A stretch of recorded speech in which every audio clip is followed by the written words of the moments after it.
কোরআন শরীফ আমার সামনে, বিশ্বাস করুন যিনি কবরে শুয়ে আছেন আপনাকে 4 পয়সার উপকার করতে পারবে না।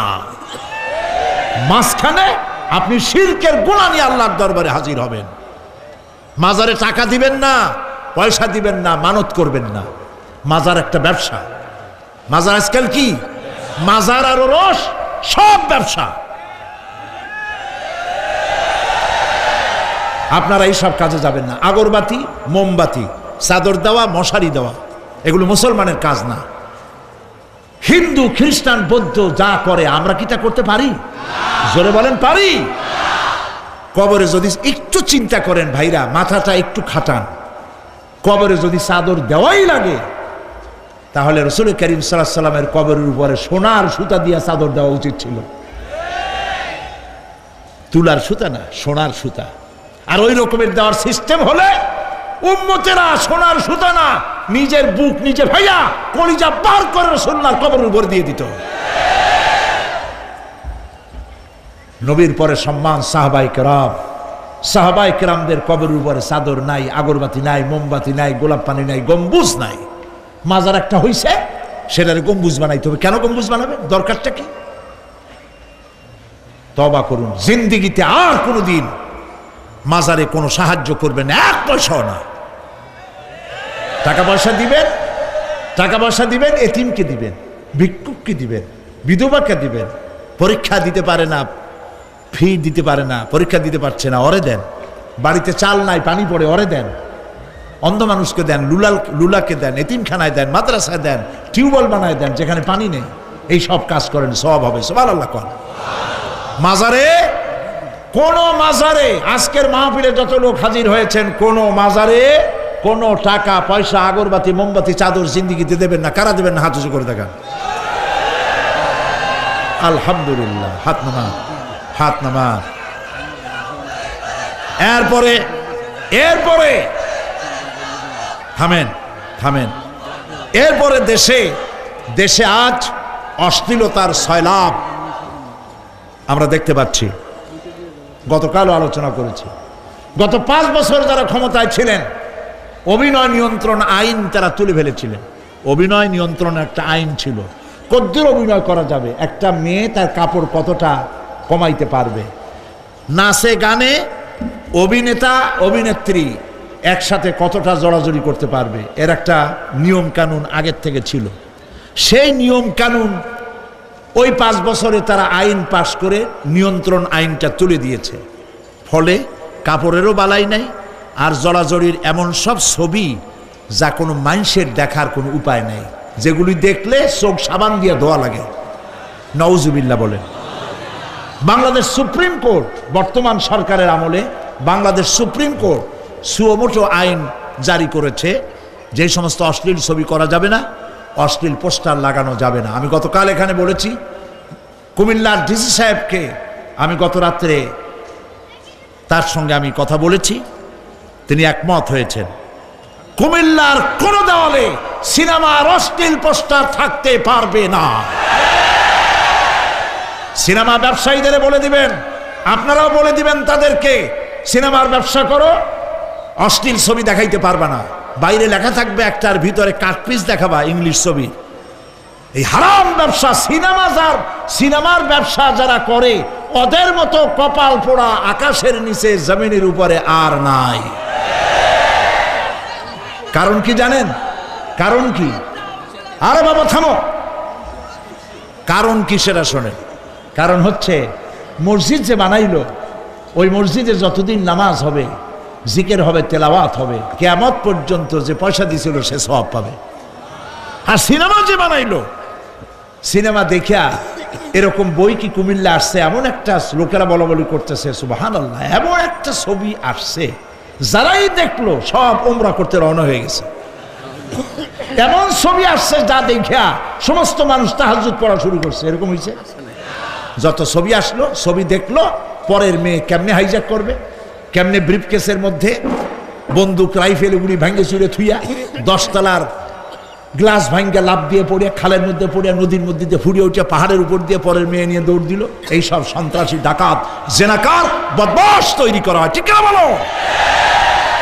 এই সিনেমা যারা বানাইছো কান খুলে শোনো, এই সিনেমা যারা দেখতে আসলো, জোহরের নামাজ গেল, মাগরিবের নামাজ গেল, আসর গেল, এশার নামাজও গেল, ঠিক কিনা? এতগুলো নামাজ গেল, আর তারপরে চরিত্র নষ্ট করলো, চরিত্র নষ্ট করে ফেন্সিডিল খাইলো, এরপরে চুরি করলো, ডাকাতি করলো, সন্ত্রাস করলো, জেনা করলো। বেটা তুই মর, যে সিনেমা বানাইছো মর, মরে দেখবি কিয়ামত পর্যন্ত এই সিনেমা দেখে যত লোকের চরিত্র নষ্ট হয়েছে সমস্ত পাপ মাথায় নিয়ে কিয়ামত আল্লাহর দরবারে দাঁড়াতে হবে। সুতরাং সিনেমার ব্যবসায়ীরা কানে ধরে সিনেমায় ঝাঁচা মেরে দূর করে দাও। যদি মুসলমান হও, মুসলমানের যদি জন্ম দিয়ে থাকে, সিনেমার ব্যবসা বাদ দিয়ে দাও। আল্লাহ রহম করুক, বলেন আমিন। কপাল পোড়া না হইলে সিনেমার ব্যবসা, এত ব্যবসা থুইয়া তুমি মানুষের চরিত্র ধ্বংস করার জন্য ব্যবসা করতেছ। এরপরে আকাশ সংস্কৃতি, কে যাবে? আকাশ সংস্কৃতি ডিশ এন্টিনার মাধ্যমে সাইবার ক্যাফে এগুলি বানায়া রাস্তার মোড়ে মোড়ে দোকান করে, কম্পিউটারের ভেতরে, ক্যাসেটের ভিতরে, ইন্টারনেট ইত্যাদির মধ্য দিয়ে অশ্লীল ছবি প্রদর্শিত হচ্ছে রাস্তার মোড়ে মোড়ে। উঠতি বয়সের যুবক যুবতী মেয়েগুলি নষ্ট হয়ে যাচ্ছে, নাউজুবিল্লাহ বলে। এগুলি জনগণকে ঐক্যবদ্ধ হতে হবে, এগুলির বিরুদ্ধে মোকাবেলা করতে হবে, সরকারকে এগিয়ে আসতে হবে অশ্লীলতা বন্ধ করার জন্য। কারণ আল্লাহ পাক বলেছেন প্রকাশ্য এবং গোপনীয় সব রকমের অশ্লীলতা আল্লাহ পাক হারাম করে দিয়েছেন। অশ্লীল কোনো কাজ করা যাবে না। প্রিয় ভাই সব, আমরা যদি আমাদের আমলকে গঠন করতে পারি কিয়ামতের দিন নাজাত পাবো। আমল যদি গঠন করতে না পারি তাহলে কিয়ামতের দিন বাঁচার কোনো উপায় নাই। প্রিয় ভাইয়েরা, এই জন্য আল্লাহ রাব্বুল আলামিন কোরআনে কারীমের মধ্যে বলেছেন, আল্লাযী খালাকাল মাউতা ওয়াল হায়াতা লিয়াবলুয়াকুম আইয়ুকুম আহসানু আমালা। আমি পরীক্ষার জন্য এই জীবন দিয়েছি, তোমাদেরকে পরীক্ষা হবে। এই পরীক্ষা, জীবন আর মৃত্যু দুটো জিনিস দিয়েছি পরীক্ষা করার জন্য। এই পরীক্ষার জন্য তোমরা পাস করতে পারো। পরীক্ষা আসছে, এখন প্রশ্নপত্র সব ফাঁস করে দেওয়া হয়েছে। প্রশ্নগুলি সঠিকভাবে আদায় করুন, প্রশ্নগুলি পড়ুন এবং জীবনটাকে সেইভাবে গড়ুন। নামাজটা সহি করে আদায় করুন। বহু মুসলমান আছে নামাজই পড়ে না, নামাজ পড়তে জানেও না। নবী করিম সাল্লাল্লাহু আলাইহি ওয়াসাল্লাম বলেছেন, সাল্লু কামা রাআইতুমুনি উসাল্লি, নামাজ পড়ো সেইভাবে যেভাবে আমাকে তোমরা পড়তে দেখো। সুবহানাল্লাহ। আর রাসূলুল্লাহ কেমনে নামাজ পড়তেন, এইটা বর্তমান বিশ্বের শ্রেষ্ঠ হাদিস বিশারদ আল্লামা নাসিরউদ্দিন আলবানী তিনি ইন্তেকাল করেছেন। আল্লাহ পাক তাকে জান্নাতুল ফেরদাউসের মেহমান বানায় নিক, বলেন আমিন। তার লেখা বই আছে রাসূলুল্লাহ সাল্লাল্লাহু আলাইহি ওয়াসাল্লামের নামাজ, বইয়ের নাম রাসূলুল্লাহ সাল্লাল্লাহু আলাইহি ওয়াসাল্লামের নামাজ। ছোট্ট একটা বই, এই বইটা আপনারা কিনবেন। এই বইটা যেভাবে লেখা আছে নামাজ সেইভাবে পড়বেন। নামাজ রাসূল করিম ঠিক যেভাবে পড়েছেন ওইভাবেই লেখা আছে। আপনি আন্দাজে পড়লে হবে না, টুকুর টাক্কুর করে কয়েকটা সেজদা দিলেই হবে না। তা দিলে আর কান, একটা সেজদা থেকে আরেকটা সেজদার মাঝখানে সময় দিতে হবে, রুকু থেকে দাঁড়ায় সময় দিতে হবে, ধীরে ধীরে নামাজ পড়তে হবে। অথচ আমরা নামাজ পড়ি সব থেকে ব্যস্ততার সাথে, দ্রুত, রকেট সার্ভিস। কোরআন শরীফের ভিতরে নামাজের গুরুত্ব সর্বাধিক দেওয়া হয়েছে। নামাজের কথা কয়বার বলা হয়েছে? 82 বার। 82 বার আল্লাহ পাক বলেছেন নামাজ আদায় করো, 82 বার বলেছেন। আর নবীজি বলেছেন, লা দীনা লিমান লা সালাতা লাহু, যার কাছে নামাজ নাই তার কাছে দিন বলে কোনো জিনিস নাই। মান তারাকা সালাতান মুতাআম্মিদান ফাকাদ কাফারা, ইচ্ছে করে যে ব্যক্তি নামাজ ছেড়ে দিল কাফের হয়ে গেল, বলেন নাউজুবিল্লাহ। কিয়ামতের দিন, বুখারী শরীফের হাদিস, আল্লাহ পাকের নবী বলেছেন কিয়ামতের দিন সর্বপ্রথম আল্লাহ জিজ্ঞেস করবেন, বান্দা নামাজ পড়ছো কিনা। প্রথম প্রশ্ন কি বলেন? প্রথম প্রশ্ন কি? যার নামাজ কবুল তার সমস্ত নেক আমল মঞ্জুর, যার নামাজ কবুল হবে না কোনোটাই মঞ্জুর হবে না। কথা বুঝতে পেরেছেন? নামাজ সঠিকভাবে আদায় করতে হবে। নবী করিম সাল্লাল্লাহু আলাইহি সাল্লাম ইন্তেকালের 5 দিন আগে থেকে জ্বর আক্রান্ত হলেন, রোগাক্রান্ত হলেন। জ্বরে আর মাথার যন্ত্রণায় অস্থির হয়ে যেতে লাগলেন। বেহুশ হন, আবার হুশ হন। যেদিন তিনি ইন্তেকাল করবেন তার আগের দিনেও তিনি জোহরের নামাজ পড়ার জন্য সাহাবীদের কাঁধের উপরে ভর দিয়ে নামাজ পড়তে গেছেন। পা উঁচু করে নিতে পারেন নাই, পা টেনে টেনে নিয়েছেন। তিনি সেখানে খুতবা দিলেন, বললেন, ও আমার উম্মতেরা, এই পৃথিবীতে আল্লাহ রাব্বুল আলামিন তার এক বান্দাকে পৃথিবীর সব জাগতিক সম্পদ দিতে চেয়েছিলেন, কিন্তু সেই বান্দা সব জাগতিক সম্পদকে উপেক্ষা করে আল্লাহর সঙ্গে দিদার করা বেশি পছন্দ করেছেন। কেউ কিছুই বুঝলো না। হযরত আবু বকর রাদিয়াল্লাহু তাআলা আনহু খুব কাঁদতে লাগলেন। তিনি বুঝতে পেরেছেন যে এই পৃথিবীতে সমস্ত সম্পদ দিতে চেয়েছিলেন আল্লাহ যাকে, তার নাম বিশ্বনবী। তিনি সবগুলি উপেক্ষা করে আল্লাহর সঙ্গে দিদার করা বেশি পছন্দ করেছেন। আমরা অতি তাড়াতাড়ি নবীজি থেকে নবীর এতিম হয়ে যাব। পরের দিন ইশার নামাজের রক্ত হলো, আজান হয়ে গেল। মসজিদে মুসল্লিরা ভরে গেছে, সাহাবায়ে কেরাম সব এসে গেছেন। হুজুরের জন্য বহুক্ষণ অপেক্ষা করার পর হযরতে আবু বকর রাদিয়াল্লাহু তাআলা আনহু তিনি ইমামতির জায়গায় দাঁড়ায় গেছেন। নবীজি বেহুশ অবস্থায় ছিলেন ঘরের মধ্যে। হুশ আসার পর তিনি হযরত আয়েশাকে বললেন, আয়েশা, মসজিদে নববীতে এখন কি হতেছে? তিনি বললেন, নামাজ হচ্ছে। লোকেরা আপনার অপেক্ষা করেছে, কিন্তু আপনাকে না পাইয়া দীর্ঘক্ষণ অপেক্ষা করার পর আপনাকে না পেয়ে আমার বাবার ইমামতিতে তারা নামাজ পড়তেছে, কিন্তু মুসল্লিদের মধ্যে কান্নার রোল পড়ে গিয়েছে।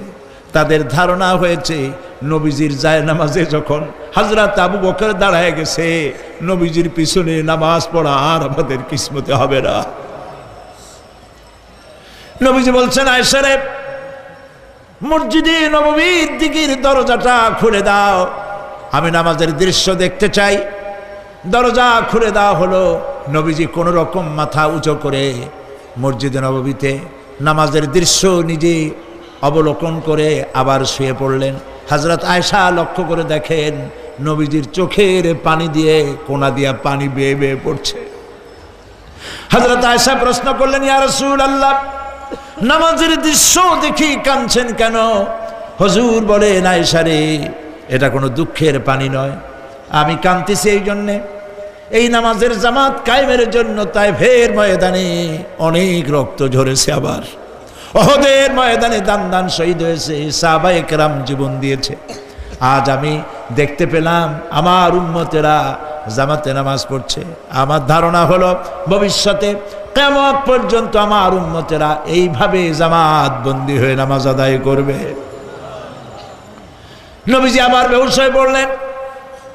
মসজিদে নববী থেকে আজ আর কেউ বাড়ি যায় না, সবাই কান্দে। আজ রাত বোধহয় নবীজি কাটাবেন না। মেয়েরা কাঁদতেছে, সাহাবায়ে কেরাম কাঁদতেছেন, আজওয়াজে মুতাহারাত তারা কাঁদতেছেন। নবীজির আবার হুশ হলো, তাকায় দেখেন ঘরের মধ্যে কান্নাকাটি, মসজিদে নববীতে কান্নাকাটি। সব থেকে বেশি কাঁদতেছেন মা ফাতেমা। নবীজি হযরত ফাতেমার কান্না দেখে ইশারা করলেন, কাছে আয়। হযরত ফাতেমা রাসূলের কাছে গেলেন। নবীজি কানে কানে কি যেন বললেন, কান্নাটা বন্ধ হয়ে গেল। হযরত আয়েশা জিজ্ঞেস করলেন, মা, তোমার আব্বা তোমার কানে কি বললো আর কান্না বন্ধ হয়ে গেল? হযরত ফাতেমা বলে, আম্মাজি, আমার আব্বা আমাকে বললেন, মা ফাতিমা, তোমার কান্না আমার বরদাস্ত হয় না, কেঁদো না, আমি মৃত্যুর পরে সকলের আগে তোমার সাথে আমার দেখা হয়ে যাবে। হযরত ফাতেমা বলছেন, আম্মাজি, আমি বুঝতে পেরেছি আমার আব্বার এই কথার অর্থ কি। নবীজির ইন্তেকালের পরে আত্মীয় স্বজনের মধ্যে সবার আগে আমার মৃত্যু হবে, আর আমার পিতার সাথে আমি মিলিত হতে পারবো। রাত যখন শেষ হয়ে এলো, নবীজির হুশ হয়েছে। তাকায় দেখেন হযরত জিবরাইল দাঁড়ানো। হযরত জিবরাইল নবীজির চেহারা মোবারকের দিকে তাকায় বলেন, আসসালামু আলাইকা ইয়া রাসূলুল্লাহ। আল্লাহ আপনাকে সালাম বলেছেন, আর আল্লাহ পাক জানতে চেয়েছেন আপনার মুখে আপনি কেমন আছেন। আল্লাহ জানেন আপনার অবস্থা কি, তারপরেও আপনার মুখে শুনতে চেয়েছেন আপনি কেমন আছেন। নবীজি বলছেন, জিবরাইল বড় কষ্টে আছি, বড়ই যন্ত্রণা, বড়ই কষ্ট। হযরতে জিবরাইল বলছেন, ইয়া রাসূলুল্লাহ, আজকে এক নতুন ফেরেশতা আমি সাথে করে নিয়ে এসেছি। এই ফেরেশতা পৃথিবীর কোনো নবী অথবা কোনো মানুষের কাছে যাওয়ার জন্য অনুমতি চায় না।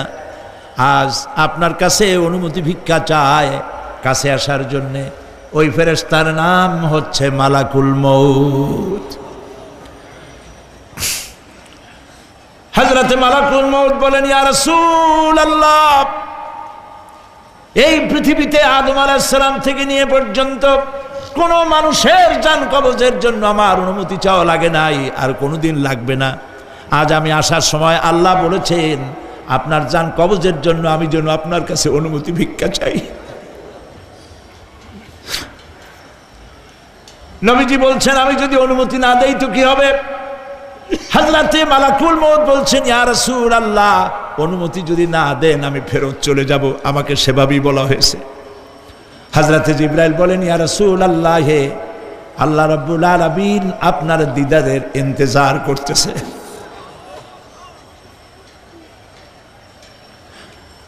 নবীজি বলছেন, মালাকুল মউত, তুমি জান কবজের কাজ শুরু করো।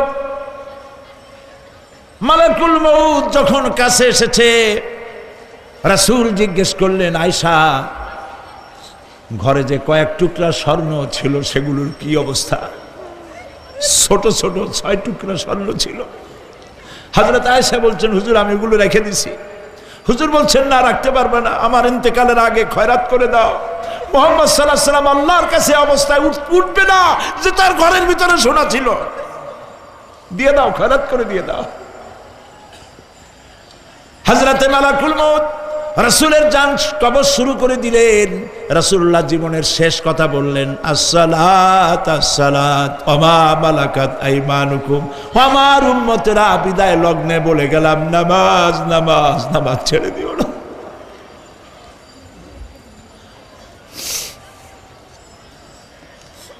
প্রিয় ভাইরা,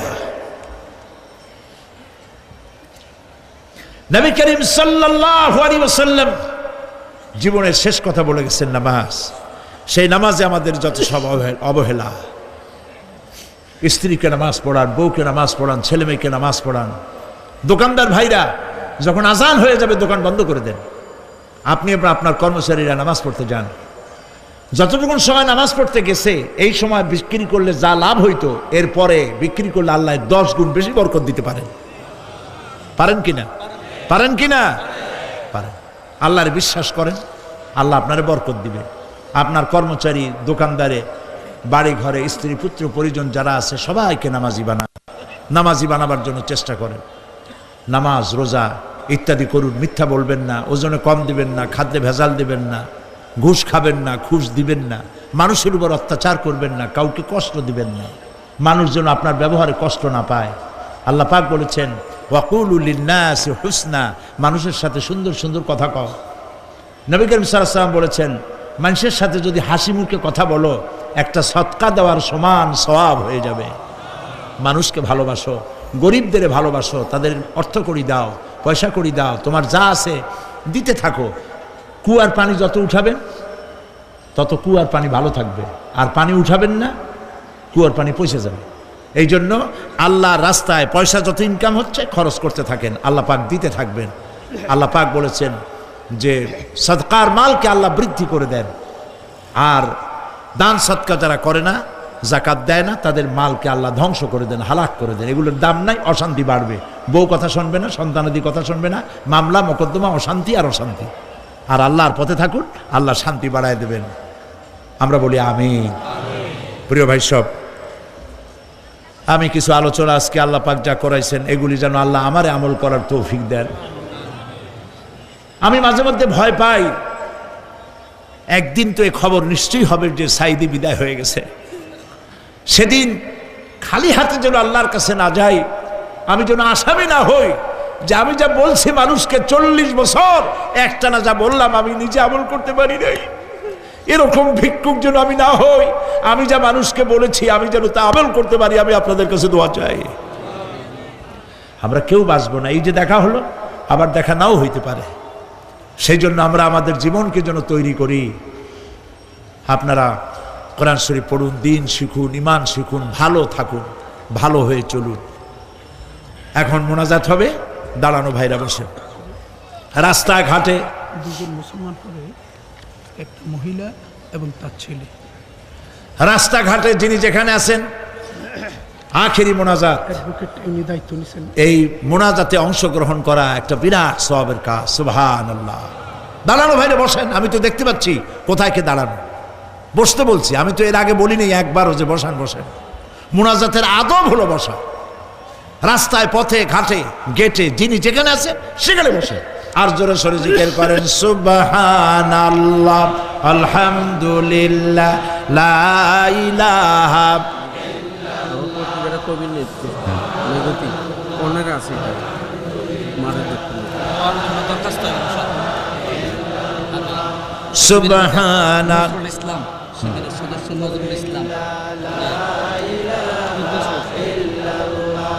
সুবহানাল্লাহ, আলহামদুলিল্লাহ, লা ইলাহা ইল্লাল্লাহ। জোরে করেন সুবহানাল্লাহ, আলহামদুলিল্লাহ, লা ইলাহা ইল্লাল্লাহ, লা ইলাহা ইল্লাল্লাহু মুহাম্মাদুর রাসূলুল্লাহ। দুইজন অমুসলিম হিন্দু মুসলমান হওয়ার জন্য এসছেন, মা এবং ছেলে। মা এবং ছেলে, মা আছেন মহিলা প্যান্ডেল পাশে, এই পেছনে মহিলা প্যান্ডেলে মা আছেন। তার পূর্ব নাম হলো হাসিরানী শীল, রামনগর বাড়ি, জাঙ্গালিয়া, কুমিল্লা। বর্তমান নাম পছন্দ করেছে ফাতেমা বেগম। আর তার ছেলে নাম হলো সুমন চন্দ্রশীল। কই সুমন চন্দ্রশীল। বর্তমান নাম পছন্দ করেছে মোহাম্মদ ওমর ফারুক। মাশাআল্লাহ। এর এফিডেভিট সরকারি নিয়ম অনুযায়ী অ্যাডভোকেট নাজির আহমদ হুসাইনি আগামীকাল তাদের এফিডেভিটের ব্যবস্থা করে দেবেন। আলহামদুলিল্লাহ বলে এখন তারা মুসলমান হবে।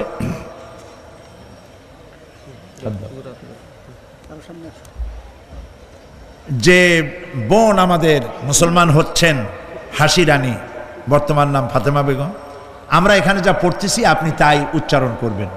তুমি জোরে জোরে বলবা, আপনারা সবাই বলেন লা ইলাহা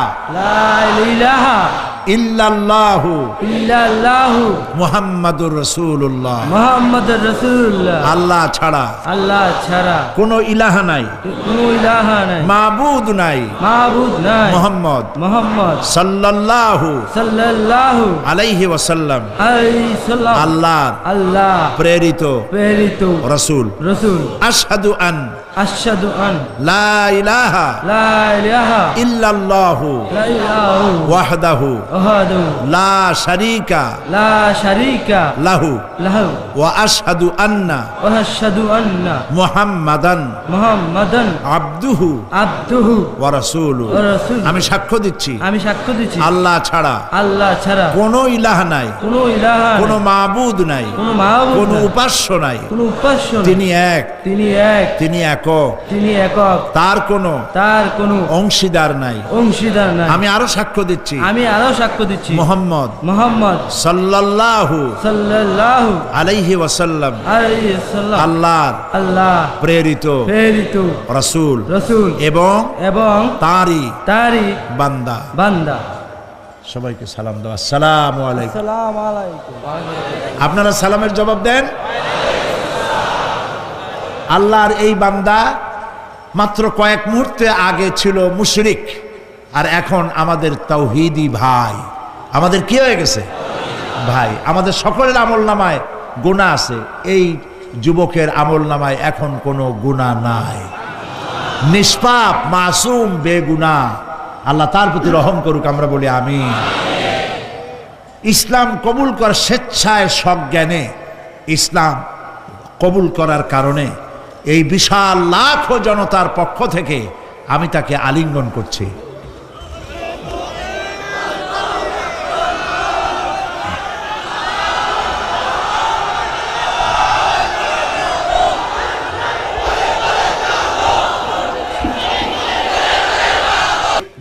পত্রিকা তো আজকাল জানেন, পত্রিকাগুলি প্রায় ইসলামের বিরুদ্ধে লেখে, কথা ঠিক কিনা?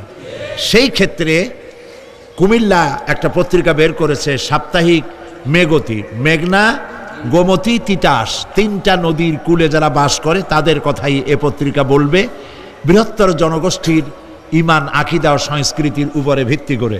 সেজন্য আপনারা এই পত্রিকাটি সংগ্রহ করার চেষ্টা করবেন। আর বলেছিলাম যে প্রত্যেকটি মুসলমান, রাসূলুল্লাহ বলেছেন যে এমন 2টা রাত যাবে না যে তার মাথার তলে ওসিয়তনামা থাকবে না। ওসিয়তনামা কারে বলে আমরা জানি না, ওসিয়ত তো বুঝি কিনা, কিন্তু লেখে কেমনে জানি না। সেই জন্য হযরত খুররাম মুরাদ রহমতুল্লাহ আলাইহে তার মৃত্যুর সময় তিনি উপমহাদেশের একজন অন্যতম শ্রেষ্ঠ ইসলামী চিন্তাবিদ, মৃত্যুর আগে ওসিয়তনামা লিখে গেছেন। খুররাম মুরাদের শেষ ওসিয়ত, এটা আমি সম্পাদনা করে দিয়েছি, খুব কম পয়সা দাম। এটি আপনারা নিলে ওসিয়ত কেমনে লিখতে হয় সেটা বুঝতে পারবেন, ছেলে মেয়েকে দিনের উপরে রাখার জন্য করতে পারবেন। ওমর রাদিয়াল্লাহু তাআলা আনহুর কথা আমি বলছিলাম আপনাদেরকে, তার জীবনী সম্পর্কে অনেকের জানা নাই। সেই জন্য শহীদে মেহরাব হযরত ওমর ইবনুল খাত্তাব রাদিয়াল্লাহু তাআলা আনহু, তার জীবনের কাহিনীগুলি জানতে পারলে আমরা আমাদের এবং আমাদের সমাজকে গড়তে পারবো, এটিও পাওয়া যাবে। তারপরে বই মানুষের ক্ষতি করে না, মানুষকে ঠকায় না, ঠকায় নভেল, নাটক, উপন্যাস, গল্প, দাদুর বই, এইসব পড়লে মানুষ ঠকে, কিন্তু কোরআন হাদিসের বই পড়লে মানুষ ঠকে না। কোরআন শরীফ, এই যে কোরআনের তাফসীর করলাম, কোরআন আপনার বাড়িতে আরবি কোরআন আছে কিন্তু তরজমা নাই। আল কোরআন একাডেমি লন্ডনের পক্ষ থেকে কোরআন শরীফের বিশাল বাংলা অনুবাদ বেরিয়েছে, সহজ সরল বাংলা অনুবাদ কোরআন শরীফ, হাফেজ মনিরুদ্দিন আহমদ সাহেবের। এর হাদিয়া 700-750 পৃষ্ঠার অফসেটে ছাপা, মাত্র 100 টাকা দিয়ে। বাংলাদেশের কোনো প্রকাশক এই পয়সা দিতে পারবে না, তিনি লাভের দিকে তাকান নেই, আল্লাহর হস্তে।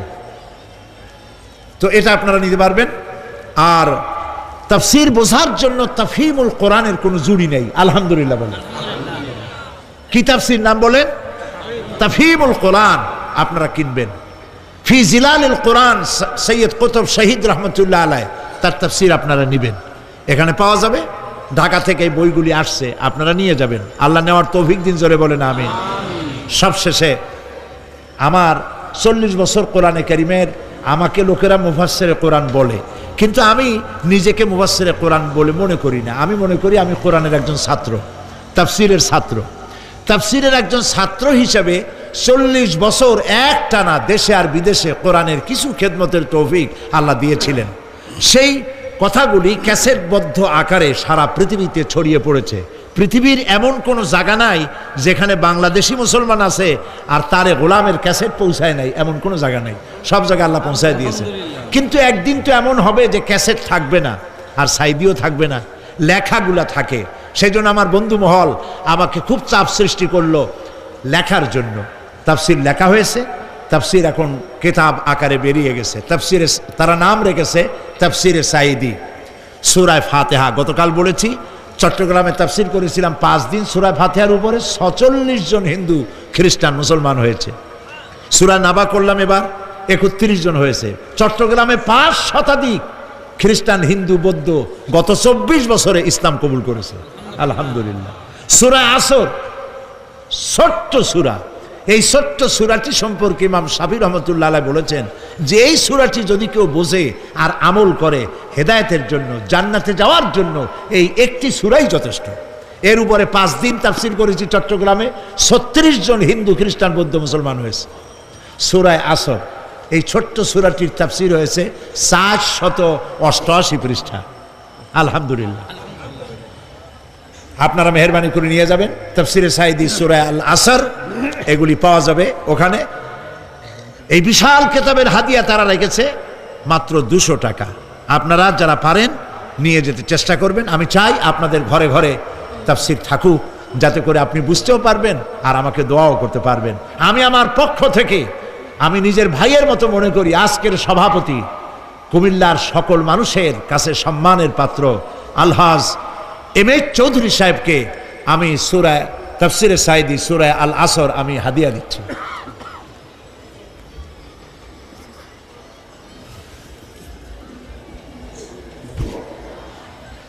এখন মোনাজাত হবে, মোনাজাতের পর আজান হবে। আব্দুল জব্বার সাহেব লক্ষ্মীপুর স্ট্রোক করেছে। রব্বানা যালামনা আনফুসানা ওয়া ইন লাম তাগফির লানা ওয়া তারহামনা লানাকুনান্না মিনাল খাসিরিন।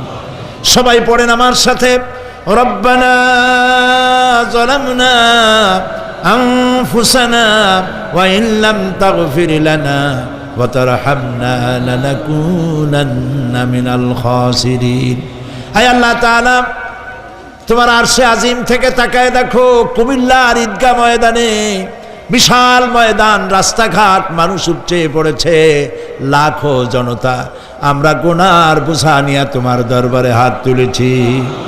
রব্বুল আলামিন, আমাদের গুনার দিকে তাকায়ও না, আমাদের চোখের দিকে আর মুখের কাকুতি মিনতির দিকে তাকায়া আমাদের জিন্দেগির গুনাহ মাফ করে দাও। রব্বুল আলামিন, সারা জীবন নাফরমানি করেছি, শিরক বিদআত সহ এমন কোনো গুনাহ নাই যা কম বেশি আমরা করি নাই। আল্লাহ তাআলা দয়া করে আমাদের জীবনের গুনাহ মাফ করে দাও। আয় আল্লাহ তাআলা, আমাদের মধ্য থেকে যাদের আব্বাজান দুনিয়া থেকে বিদায় হয়ে গেছে, আমাদেরকে কত কষ্ট করে তারা মানুষ করেছিলেন, আজকে তারা দুনিয়ায় নাই। আল্লাহ তাআলা, বিদেশে যদি আত্মীয় স্বজন চলে যায়, মাসে মাসে অথবা প্রতিদিন টেলিফোনে খবরও পাওয়া যায় আমাদের মা বাপ দুনিয়া থেকে বিদায় হয়ে গেছে, বছরের পর বছর, যুগের পরে যুগ, কি অবস্থায় আছে কোনো খবর জানি না। রব্বুল আলামিন, আমাদের গর্ভধারিণী জনম দুঃখিনী মা নিজে না খেয়ে আমাদেরকে খাওয়াইছেন, গর্ভে রেখে কষ্ট করেছেন, ডেলিভারি করতে কষ্ট করেছেন, 2.5 বছর বুকের দুধ খাওয়াইয়া মানুষ করেছেন। আমাদের মা বাপ যাদের দুনিয়া থেকে বিদায় হয়ে গেল, আল্লাহ কবরটাকে জান্নাতের টুকরা বানায়া দাও। রব্বির হামহুমা কামা রব্বায়ানি সগীরা। সবাই পড়েন, রব্বির হামহুমা কামা রব্বায়ানি সগীরা। আয় আল্লাহ তাআলা, সারা পৃথিবীতে আজ মুসলমানদের বড়ই দুর্দিন, মুসলমানদের পক্ষে কথা বলার লোক আজ আর নাই। আল্লাহ তাআলা, কাশ্মীরের মুসলমানেরা কষ্ট পেতেছে, তাদেরকে পাখির মতো গুলি করে হত্যা করা হচ্ছে, প্যালেস্টাইনি মুসলমানদেরকে অভিশপ্ত ইহুদিরা মারতেছে। আয় আল্লাহ তাআলা, বাগদাদে যে ইরাকে অনেক নবীর মাজার আছে, মাহবুবে সুবহানি, কুতুবে রব্বানি, শেখ মহিউদ্দিন আব্দুল কাদের জিলানী রহমতুল্লাহ আলাইহি যে মাটিতে শুয়ে আছেন, মুসলমানের দেশ। আয় আল্লাহ তাআলা, কাফেরেরা সব ঐক্যবদ্ধ হয়েছে, মুসলমান দেশগুলি শেষ করে দেবে। আল্লাহ তোমার কাছে সাহায্য চাই। চেচনিয়া, বসনিয়া, প্যালেস্টাইন, কাশ্মীর সহ দুনিয়ায় যত জায়গায় মুসলমানেরা বিপদে আছে, আল্লাহ তুমি নিজে সাহায্য করো। রব্বুল আলামিন, আমরা মুসলমান, আমরা গুনাহ করেছি, সাহায্য চাবার মতো যোগ্যতা হারায় ফেলেছি। আল্লাহ, আমরা স্বীকার করি আমরা গুনাহগার। আয় আল্লাহ, আমরা 1000 বার স্বীকার করি, নত শিরে স্বীকার করি আমরা গুনাহগার। কিন্তু একটা ভালো পরিচয় আমাদের আছে, সেই পরিচয়টা হলো আমরা তোমার হাবিবের উম্মত। আয় আল্লাহ তাআলা, তোমার হাবিবের সাদকায় আল্লাহ তুমি দুনিয়ার মুসলমানদের দিকে রহমতের নজরে তাকাও। আল্লাহ, আমাদের জীবনের গুনাহ মাফ করে দাও। আল্লাহ, মুসলমানদেরকে তুমি সাহায্য করো। রব্বুল আলামিন, কিয়ামতের দিন যেদিন পায়ের নিচে হবে তামার মতো মাটি, গুনাহগারের মাথার চান্দি ফেটে গিয়ে মগজগুলো গলে গলে পড়বে, জিহ্বাটা নাভিস্থল পর্যন্ত ঝুলে পড়বে, ময়দানে সারা পড়বে পানি পানি বলে। আল্লাহ, ওই দিনে তোমার হাবিবের হাতের কাউসারের পেয়ালা আমাদের নসিব করে দিও। রব্বুল আলামিন, তোমার হাবিব বলেছেন, 3000 বছর ধরে তুমি জাহান্নামের আগুনকে উত্তপ্ত করেছো, রক্ত মাংসের শরীর নিয়ে আমরা আগুনে জ্বলতে পারবো না। আল্লাহ জাহান্নামের আগুন আমাদের জন্য হারাম বানায়া দাও। আল্লাহুম্মা আজিরনা মিনান নার। সবাই পড়েন আল্লাহুম্মা আজিরনা মিনান নার, আল্লাহুম্মা আজিরনা মিনান নার। আয় আল্লাহ তাআলা, আমাদের আকীদা, আমাদের বিশ্বাস হলো এই, আমরা এখন কোথায় বসা তুমি দেখতে পাচ্ছ। আমরা কি বলতেছি তুমি নিশ্চয়ই শুনতে পাচ্ছ। তুমি একটু তাকায় দেখো তো বাবু, এতগুলি হাত তো কোনো পীরের দরবারে ওঠে নাই, কোনো বাজারে গিয়ে ওঠে নাই, কোনো মন্ত্রীর কাছে ওঠে নাই, কোনো প্রেসিডেন্টের কাছে ওঠে নাই। রাজা ধীরাজ, সম্রাটের সম্রাট, বিশাল আকাশের মালিকের কাছে হাত তুলেছি, মালিক খালি হাতে ফেরত দিও না, মালিক খালি হাতে ফেরত দিও না। হে আকাশের মালিক, হে জমিনের মালিক, হে আমাদের রব, আমাদেরকে খালি হাতে ফেরত দিও না বাবু। আল্লাহুম্মা লা তারুদ্দানা খাইবিন, আল্লাহুম্মা লা তারুদ্দানা খাইবিন। আল্লাহ তাআলা একেবারে কিচ্ছু না দিয়া খালি হাতে ফেরত দিও না বাবু। কয়েক সেকেন্ড আমি আপনাদের জন্য ছাড়লাম, মাথা নিচু করুন, চক্ষু বন্ধ করুন, যার যা বলার বলেন, দোয়া কবুল হয়ে যাবে ইনশাআল্লাহ। বলেন, যার যা বলার দরকার মিনতির সাথে, কাকুতি মিনতি করে বলেন।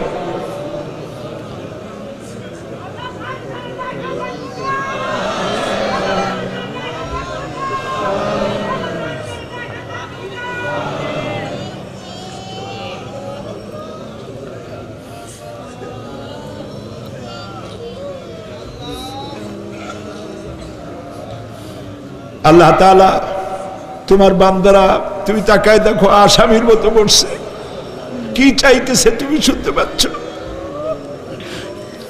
আমরা সবাই ভিক্ষুক, তুমি বলেছ ওয়াল্লাহু গানিয়্যুন ওয়া আনতুমুল ফুকারা, আমরা ফকিরের গোষ্ঠী আর তুমি গানি, আমরা ভিক্ষুক আর তুমি দাতা। আল্লাহ তাআলা আমাদেরকে খালি হাতে ফেরত দিও না বাবু। এই মাঠ থেকে কেউ যেন গুনার বোঝা নিয়ে ফিরে না যায় বাবু।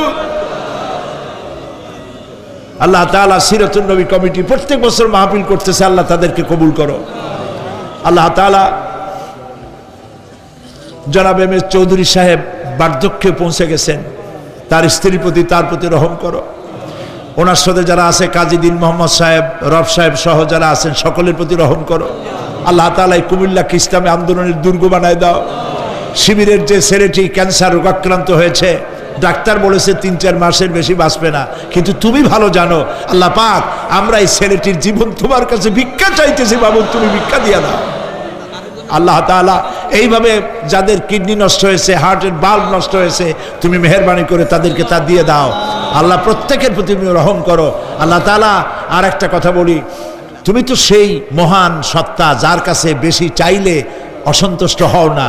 পৃথিবীতে সবাই বারবার চাইলে অসন্তুষ্ট হয়, তুমি বরং না চাইলে অসন্তুষ্ট হও। মাবুদ, তুমি দয়া করে আমাদের বিবি বাল বাচ্চা যা দান করেছো সবগুলিকে দিনদার বানাও, নামাজি বানাও, পরেশগার বানায় দাও। আমাদের সন্তানগুলি আমরা হেদায়েত করতে পারবো না, আমাদের স্ত্রীদের আমরা হেদায়েত করতে পারবো না। হেদায়েতের মালিক তো তুমি। তুমি দয়া করে আমাদের স্ত্রী, আমাদের সন্তানদেরকে হেদায়েত করো, মুত্তাকি বানাও, ইখলাস দাও, তাকওয়া দাও, তোমার ভয় দাও। আল্লাহ তাদেরকে হেদায়েত নসিব করে দাও। আয় আল্লাহ, আমাদের প্রিয় জন্মভূমি বাংলাদেশ, এর স্বাধীনতা, সার্বভৌমত্ব কিয়ামত পর্যন্ত অক্ষুণ্ণ রাখো। সীমান্ত এলাকায় ভারত বাংলাভাষী ভারতীয় মুসলমানদেরকে উন্মুক্ত আকাশের নিচে ফেলে রেখেছে। তাদের খাবার নাই, পরার নাই, বন্দুকের নল তাদের দিকে তাক করে রেখেছে। আল্লাহ তাআলা ভারতের এই জালিম কাফের সরকারের হাত থেকে মুসলমানদেরকে রক্ষা করার জন্য তোমার কাছে আমরা ভিক্ষা করতেছি, দরখাস্ত করতেছি। আল্লাহ, ভারতের জালেম কাফের মুশরিক সরকারের হাত থেকে মুসলমানদেরকে বাঁচাও, রক্ষা করো। বাংলাদেশে এক শ্রেণীর লোকেরা বাংলাদেশের বিরুদ্ধে দেশে বিদেশে ষড়যন্ত্র আর অপপ্রচার করছে।